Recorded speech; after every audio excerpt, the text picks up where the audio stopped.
Et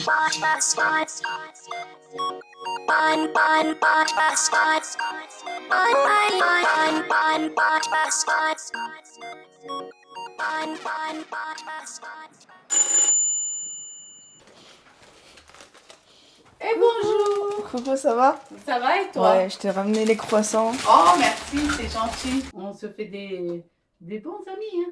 Le Lab Inclusive Project, c'est aujourd'hui 3 unités qui sont réparties sur Gap et Tallard. Donc on a une villa aujourd'hui sur Gap qui est plutôt avec un public pour des personnes vieillissantes. C'est des personnes qui ont fini de travailler en ESAT et voilà, qui se retrouvent à leur domicile. Donc sur Gap, on a une villa avec 5 appartements. Les personnes vivent soit autonomes dans leur appartement, soit en couple.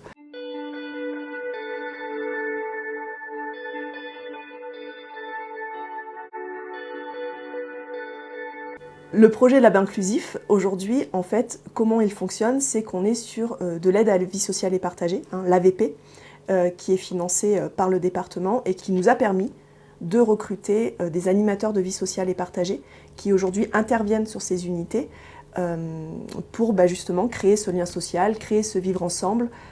On a fait venir deux personnes pour être moniteurs. On leur a posé plein de questions et aussi ils sont présentés. Et on a choisi, je sais pas, quelqu'un qui est bien motivé, je pense.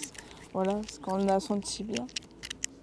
Le premier point à travailler avec les habitants, c'est de rompre avec leur isolement. Parce que pour certains, eh ben, voilà, ils peuvent se ressentir d'être isolés, de vouloir s'ouvrir aux autres, à l'extérieur.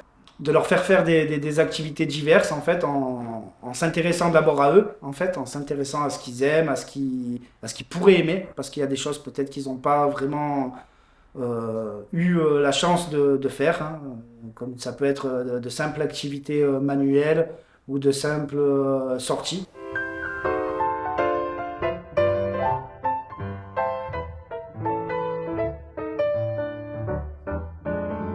Pour intervenir auprès des personnes, il y a un lien de confiance à créer qui passe par des rencontres individuelles où là, on peut apprendre à se connaître mutuellement.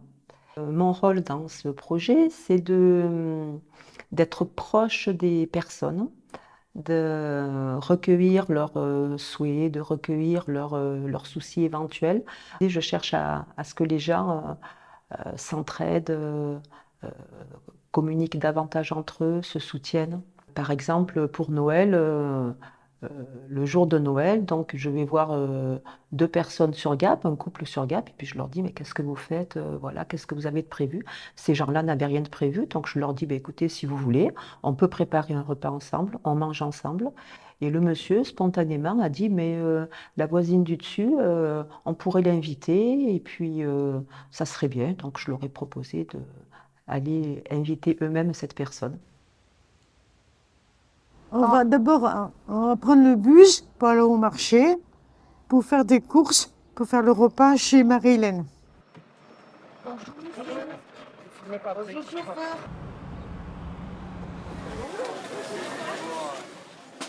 Des œufs, des jardins pour me faire des œufs. Oui. Une boîte. La boîte. J'ai des boîtes. Ah, tu vois, je peux voir. Oui. Alors, c'est à qui? Je vais prendre 2 fromages de chèvre. Voilà. Ça, c'est bien.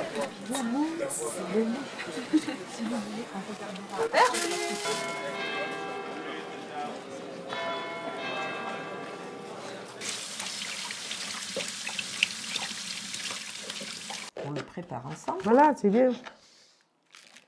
Elle enlève ça, celui-là. Non, elle est jolie. Mais vous pouvez la mettre là si vous voulez. Voilà. Alors, est-ce qu'elle est chaude la poêle?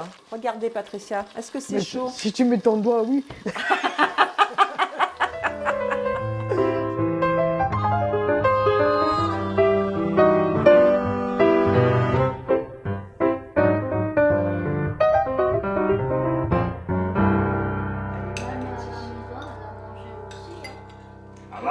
Maman, je faisais des endives au jambon. Pour moi, la philosophie de ce projet, c'est quand même que la personne soit actrice et soit finalement au cœur de toute l'élaboration, de tout ce qu'on va pouvoir mettre en place, tout ce qu'on va pouvoir créer. Il y a vraiment un lien entre la charte et le vivre ensemble, parce qu'aujourd'hui, la charte est construite sur des valeurs que les personnes décident comme prioritaires, en tout cas, dans le fait de se retrouver ensemble sur un collectif. Qu'est-ce que tu as envie de vivre avec les personnes qui font partie de l'habitat inclusif? Qu'est-ce qui est très important pour toi de partager avec ces personnes-là? Être ensemble. Se parler, partager de bons moments et se soutenir. Voilà. Dans les bons moments comme dans les mauvais moments. Et toujours garder le sourire. Vous êtes pratiquement tous d'accord dessus, en fait, sur ça. Et c'est ce qui est important pour l'élaboration d'une charte, en fait. Parce que c'est la vôtre. C'est pas la nôtre. Nous, bien sûr qu'on participe à vous aider à la construire. Mais avant tout, c'est vos valeurs à vous. Et ce que vous avez envie de mettre dedans qui est important.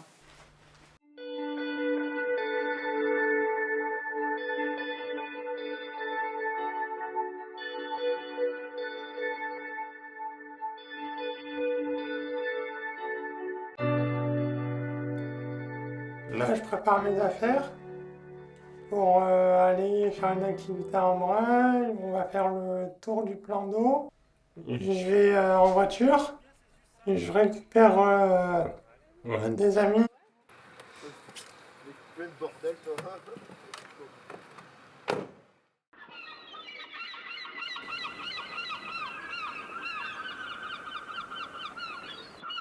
Nous, on habitait Marignane. Et les gens étaient pas très sympas.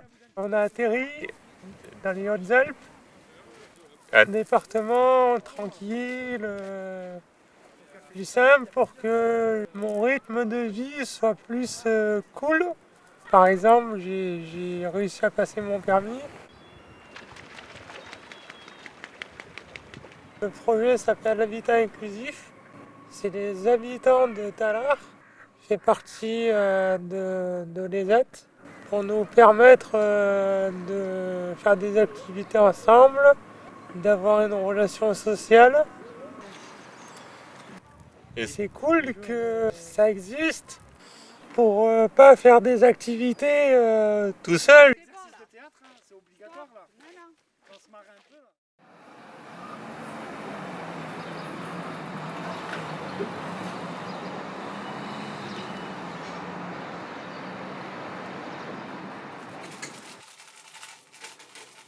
Ben, descends. Je vous présente Tequila, qui est âgé, mais qui s'entend très bien avec Morito. Moi, je ne peux pas vivre sans les animaux. C'est impossible. C'est, comment dire, quand tu rentres, au moins tu sais qu'il y a quelqu'un qui t'attend. Ça fait du bien aussi quand tu les caresses. Ils sont là pour toi.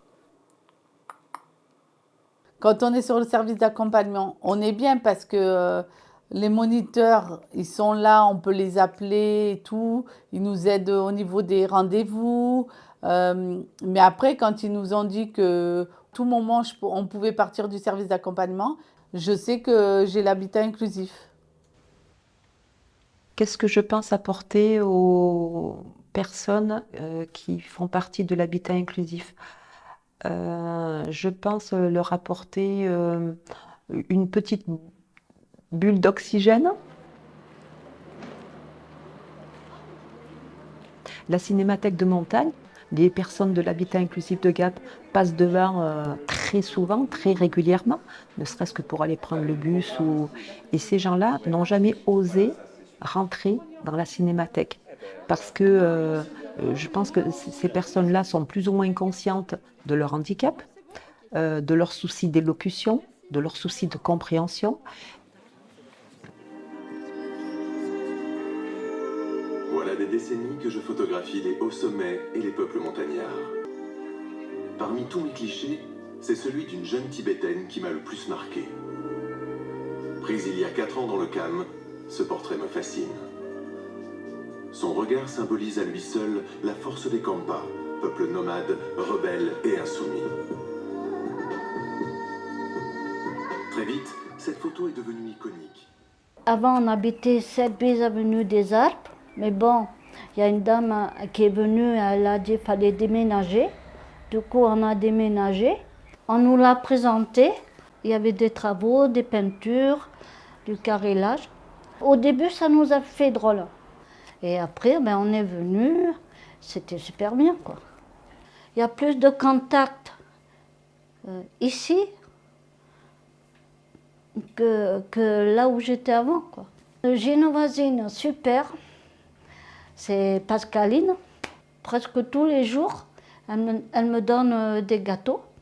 C'est vrai, moi j'aime bien voir mes voisins.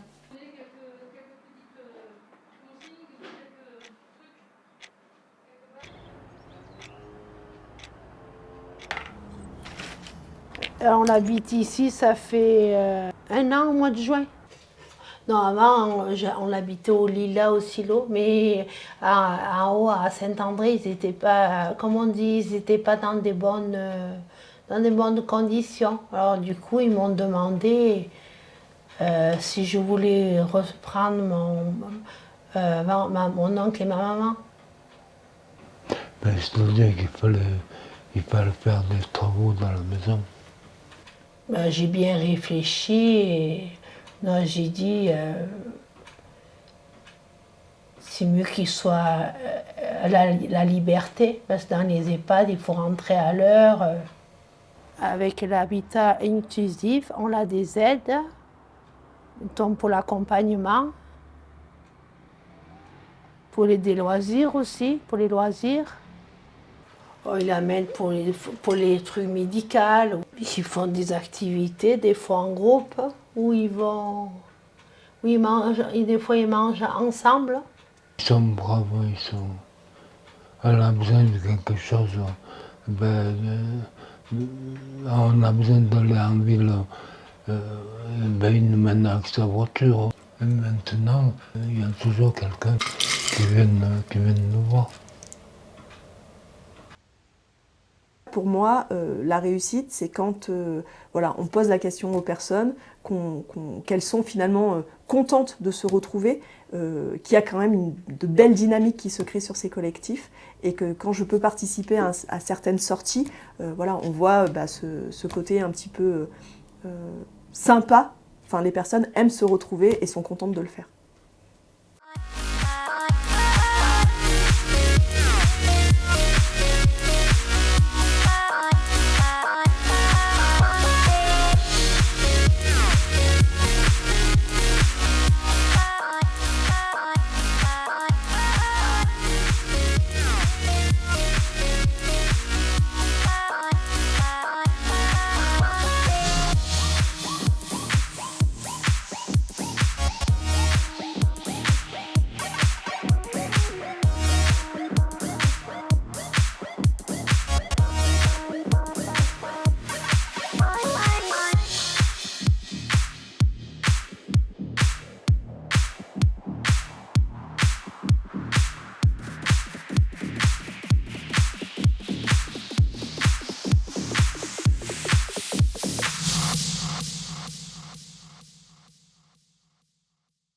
T'as des questions à me poser encore?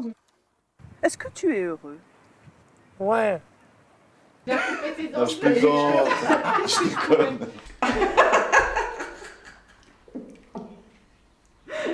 T'es vivant? Je suis désolée.